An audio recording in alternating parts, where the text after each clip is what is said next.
Hello, my name is Russell Zahtab, and I have been invited here today, which thank you very much for that, by the way, to address the question, what makes women good peacekeepers? What I'm going to do is I'm going to share my screen so that we can have a more controlled way of talking about the subject matter. So this question, what makes women good peacekeepers? What I'm going to do is I'm going to pull on the wisdom of people I know and how they have risen above the blights of war and how they have started or continue to contribute to their communities, because peacekeeping has that long range influence, or peacekeepers play that kind of role. It's not just for the present, it plays all the way into the future. So let me begin by asking, what is war? For many of us, we know that war is armed conflict, armed because there are guns and tanks and bazookas and whatever you know about an armament that is used in a state of war. It affects the individual on the deepest level, it affects their community, and it affects any nation state that engages in it. But let me ask this question. Have you ever experienced a war or a series of wars? Have you? Show of hands. Raise your hands if you have. I have. And 5 generations of my family members have. And that's not a joke. 5 generations. So in this picture, let me move my screen there a little bit. In this picture are 3 of those generations. And this picture was taken in Haniwai at a time of peace, right? I will highlight different women in this picture so that you can see how war has influenced their lives and how they have chosen to change the narrative around it. Amalia Marin Villahar is my great-grandmother, and she experienced the Filipino-Japanese War. But I'm using the names of the wars based on how I heard it. I'm not certain how they were called in the greater academic language, but in my home, it was called the Filipino-Japanese War. So Amalia, the reason why her experience of the war is really interesting is because her home in Haniwai was spared being razed to the ground because she had a well. Water is one of those resources that becomes very scarce during the war. And when the Japanese saw that they had a well, they're like, this house does not burn down. So in all of Haniwai, to this day, it is the only house that is standing from that time.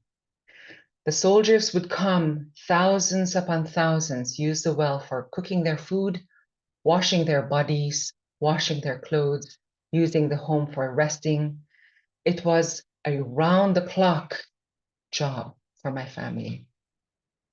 One of the most vivid memories that I have is a story which was shared during the time of Amalia, where there was a woman who was strapped to a tree. She was pregnant and she was a Filipino prisoner of war, right? A Japanese soldier approached her and showed some unwanted attention, kissing, touching, and she rebelled against that idea, spat at him, and he was embarrassed and shamed by that, by the spit. He pulled his katana and in a downward sweep, cut her from pelvis to throat. She was pregnant at the time, and her unborn child, fell out. It died on the spot, and so did she. This Japanese soldier stepped over her and went about his business like nothing happened. So that is one of my vivid memories from the time of Amalia. Her sister, Consolacion Marin. You know, during that time when we thought of the Japanese, we had fear in our hearts and our minds and deep anger. It was so rooted. But Consolacion rose above all of that and adopted a newborn, half Japanese, half Filipino child who was a product of rape. Marita has been accepted into our family and was loved fully by Lola Consolacion. I'm not certain where Marita is right now, but Consolacion, to adopt someone who looks like the enemy, wow, such an amazing human act. So Lola Maling, Amalia, had a daughter, and my grandmother's name is Rosella. Rosella also experienced the Japanese War, the after close to the end of the Japanese War. She was sent by her family out into the forest so that she won't be raped, so that she won't be harmed and killed. And as a consequence of that, she had to learn how to survive off the land. When she returned, when the war was done and she returned, she never told stories of the war in a dark light. She always told about the adventures of war, how they had to survive, how when you are pushed to the limit of an experience, you have to choose to find the light. She told a different narrative, and that narrative, which was positive, helped her in her life. Rosella's daughter, Jane, who is my mother, Jane Sorianosa Sehtab Jadid, married an Iranian, and she experienced, because she went and lived in Iran for a little bit, she experienced the 1979 Iranian Revolution, which was a civil war. This was a time when she had me, I was 5, my sister Christine, who was 3, and she was pregnant with my brother Amir. She chose, because of the civil war, she chose to leave Iran and bring her offspring to return to her home country, the Philippines, and bring us up there. You see, one of the things which was happening during that time near our home was we knew it was the state of war was becoming worse and worse, because first they closed the radio stations, the television stations, so there's no communication about what's happening. They started burning the cinemas. They started destroying the hospitals. So people are left with no resources, whether it's information or health. So we were scrambling around fear, hate, anger. But my mom chose to bring us. That's such an amazing thing, to leave everything behind, all her wealth, all her achievement, all her friends, leave them all behind to safeguard the next generation. Such an amazing act. And then when my mom had me, I had the fortune, and I say fortune because it's wonderful to experience 2 different kinds of war, so you know that there is the range of the human experience actually the narrative can be defined differently. I experienced the ETA revolution, which we all know was a bloodless revolution. In my memory, it was such an adventure. The people were singing in the streets. We were so ready for change. We were hopeful that the government will address the needs of the people, the new government. So that moment, when I was in grade school, I remember the thrill of it, right? Not the blight of it, but the thrill of it. I also experienced the Gulf War when I was in Israel. Saddam was doing his thing in the Middle East. And part of what happened to me was we were being prepared to face the calamities of war. One, during that time, there was the chemical warfare was the talk of the town. And we were taught how to wear gas masks. We were taught how to inject ourselves with the chemical to counter the chemical attack. We were taught how to plastify our homes so that the gases wouldn't come in. We were taught how to get water. We were taught how to protect our food. We were taught how to go and help other people. So to prepare for war is also a time-consuming and aggravating thing, you know. So I never was at the forefront of the Gulf War. But in my heart and in my memories of it, as I remember it now, I still feel my heart racing. I feel my insides quenching, twisting. My daughter Rhiannon Zahtab Nogyu is now living in Israel, and she's currently experiencing the Israeli-Palestinian conflict. I pray to God every day that nothing happens to this offspring of mine. She's not just the hope that I have, but I have brought her up to contribute to the advancement of the world, to contribute to the advancement of women.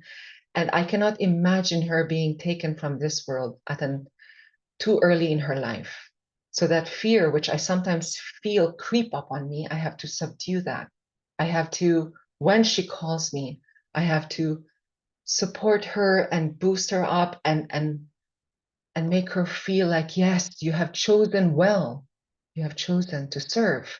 You have chosen to do good. I have to see what she does and the war around her in a different light. So what does the war bring? We all know that war brings a scarcity of food and water, which are basic human needs. We are deprived of electricity, which is fundamental to our communication. This we also know. And our homes are razed to the ground, which is why a large number of women and children are the highest number of refugees in the world. Just check the UN website for the correct numbers. But other than these, we also experience deep fear, fear of the uncertainties which war brings, fear of not knowing if we step out of our house, a bomb is going to fall from the sky and like that, we're gone, right? Or fear that someone's going to give us up to the authorities and then we will disappear into the night. We also experience diminished trust, which is fundamental to the creation of our communities. When we don't trust others, how will we work with them? How will we collaborate with them? How do we contribute to their life? How will they contribute to ours? Trust is fundamental, and war diminishes that completely. We also experience unbound hate because of how we feel we have been hurt by a war and we feel others have hurt us in a war. And hate we push other people away. We have to learn to rise above that hate. We have to learn to work with those who maybe the generations before in their bloodlines, those generations maybe were in a war with our ancestors, but the new generation do not actually carry the sins of their fathers. We also experience unquenchable anger because of the injustices we feel. We're so angry. And if we are angry, either we are compelled into inaction or we seek justice but we do it in a positive, objective way. We try to rise above that anger and do something about the war and its blights. So what makes women good peacekeepers? I will pull now from the wisdom of all of these women who I have shared with you just now to address something. One, when there is a war, education stops. No more school. Yay! But why is school so important? So the women step up to become educators in makeshift classrooms because this generation, the next generation, which we are trying to educate, become the individuals who have to contribute to the advancement of humankind. If we don't educate them, how will they step up into their full potential? Right? The other thing is we tell a different narrative about the war. Lola Rose did that for my family. She told a different story of love and hope and forgiveness. This helped me think of the Japanese war differently. What makes women good peacekeepers? When women experience or humans experience abuse as a consequence of war, what can women do? We support and sustain those who are victims. Support and sustain, taking action, being there for others. What makes women good peacekeepers? For those who experience the need to take their life, suicide. If we get a glimpse of the moments right before that, we have to step in and accompany them. Please, your life is valuable. Please don't do that. Please don't lose hope. I will be here for you. I will be here with you. What makes women good peacekeepers?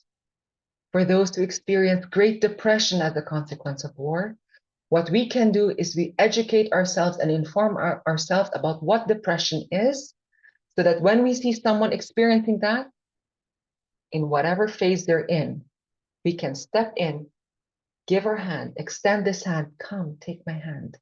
Don't be too saddened by this state of war we are experiencing. Come. War does not choose who it hurts. What makes women good peacekeepers? For those of us who experience loneliness because we become refugees, because we leave our homes and our wealth and our friends and everything, whatever we leave, and we come to a new place, and we're alone. We have to start anew. For those of us who experience that, the rest of us, what we can do is we can connect with them. We can share with them that yes, despite the fact that war has become universal and it does not choose its victims, you are not alone in your experience or in your being. I'm here for you too. For what makes women good peacekeepers? For those of us who our families are ripped apart and we are separated from each other, or family members are taken from us, killed before our eyes, whatever happens in the name of family, what we can do for those who have lost theirs is we become their family. I can say, come be my daughter. Come be my mother. Come be my father. Come be my friend. They don't have to be alone. What makes women good peacekeepers? We are builders of community. We are builders of the future. We are active in the way we address war. Because we know the negative consequences of it. We are the biggest number of, like when it comes to statistics, women, girls, children, actually men too, everyone. We're all negatively impacted by it. But the highest number of those who are so negatively impacted are women and girls. We are not spared. I am not spared. 5 generations of my family was not spared. None of you are spared. Not the children who are supposed to be the hopes for our future. Not the women who are going to create the next generation or who sustain everyone in this generation. Not the elders who hold the wisdom to teach us why we're going through the same negative loop of war. All of these people are taken from us. So what do we do about it, right? War, however, has a bright side. And because of that, I'm going to leave you with a love story, which begins at the Kapaz Tarlac Death March. I'm going to stop my share so you can see my face fully. So the Kapaz Tarlac Death March had 2 individuals in my memory, okay? One was Carlos, one was Frederico. Both of them are my grandfathers. Frederico and Carlos were the best of mates. They were best friends, and they had a blood pact. Because if you just look at the images of the Kapaz Tarlac Death March, they're gruesome. They will rip your heart from your chest because they're so inhuman. So this man had a blood pact. The blood pact was, Carlos told Frederico, Iko, if I die, I want you to go and find my family and tell them of the man I have become.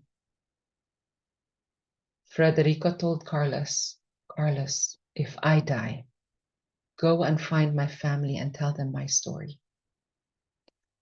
So they secured this blood pact with a true exchange, right? And Carlos was taken in this march.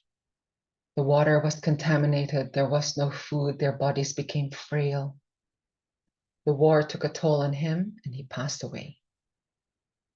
So Lolo Iko took 2 years to find the family of Carlos. He went from Dingle to Haniway, and then he went and approached my grandmother, great-grandmother Amalia, Lola Maling. He approached her and says, I am Frederico. I am the closest friend of Carlos. My grandmother said, no, stay away. You are a spy. That's what war does. It diminishes trust, right? You're a spy. And he says, no. He pulls from his pocket a series of photographs and he says, this is Carlos, this is me. Next picture, this is Carlos, this is me. Next picture, this is Carlos, this is me. He showed her how in the different army photos that he had, Carlos and him were so close in space. They were right next to each other, if not separated by a few soldiers. Lola Maling looks at him and says, the war took a son from me, but it has given me another in exchange. So Federico became a part of the Haniway family. Then he went home to Dingle. He sees his youngest brother, Porfirio. And this is my own grandfather, Lola Periong. He says, Periong, come with me to Dingle the next time I visit, to Haniway the next time I visit. And my grandfather says, why should I go? Ugh. And then he says, they have a beautiful daughter, Rose, like the rose is in full bloom. So my grandfather sighs, accompanies his brother Federico to visit the Haniway family. And sure enough, he sees Rose, Rosella. Sorry. Rose is her, we call it a nickname. He sees Rosella and he falls in love with her. They marry and they unite two families who have experienced World War II, the Japanese-Filipino War, and every war afterward. They unite the families. From this line comes my mom. From her, I come. And from me, Rhiannon is there. A generation of women who, because we have experienced war of different kinds, we will not sit back. We are good peacekeepers. We will take action and speak on behalf of why war should be out and not be a part of our narrative anymore. We're looking for peace. We're looking for community. We're looking for hope. We're looking for a generation that will not be impacted negatively. We are action takers. That's why women are good peacekeepers. Thank you.